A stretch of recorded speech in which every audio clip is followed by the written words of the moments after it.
The Honourable Chair, Secretary General, the Right Honourable British of Scotland, Excellencies, the COVID-19 virus has stolen millions of lives and years of development progress, and the costs are mounting as we speak. No doubt, the cost could have been higher. Just the same, our global response could have been managed much better.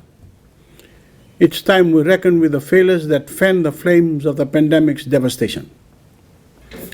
When the first waves of fear and uncertainty hit us, masks, ventilators, testing kits, and PPEs were siphoned off by nations with the markets and the means to pay for large-scale shipments. Fiji and many other small island developing states spent critical months at the back of the queue for these life-saving essentials.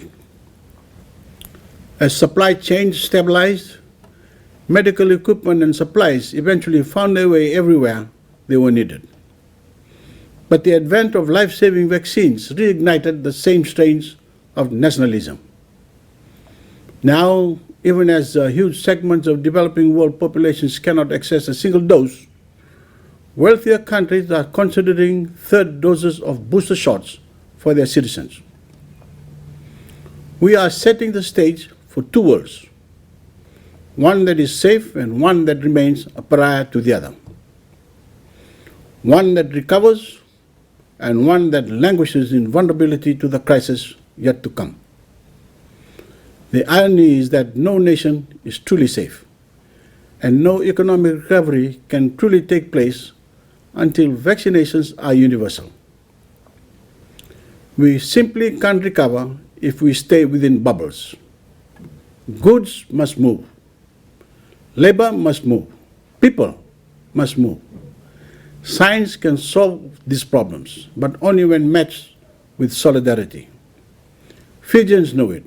After an initial month-long outbreak in March of 2020, we spent 1 year with 0 local cases of the virus until the Delta variant crept into the country and sparked a devastating second wave.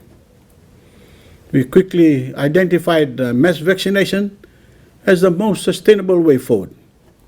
We had tried to purchase vaccines, but were denied. Gratefully, India, Australia, New Zealand, and the United States stepped up to help us secure the doses we needed. Since then, nearly every adult in Fiji has received 1 dose, and more than 60% are fully vaccinated. No easy feat in a nation with 110 populated islands. Fiji supports the ministerial statement from the 33rd Commonwealth Health Ministers meeting, including the utilization of a voluntary price-sharing database, vaccine equity and access, greater technical exchange, and innovation and Commonwealth-wide coordination along the regional cooperation and networking. Solving issues of global equity in healthcare cannot happen soon enough. Our changing climate is unleashing new viral vectors. Other climate impacts like cyclones and storm surges threaten to weaken existing health systems and destroy decades of progress in healthcare infrastructure. The sooner we achieve equitable access to healthcare and the resources to build resilient health systems, the better off all of us will be. This pandemic cannot serve as a model for future health disasters. It is a lesson in the vital importance of access and equity for all. Hiding its failures does not demand some multilateral miracle. It simply requires respect for the founding principles of our international system and a greater commitment to those most vulnerable among us.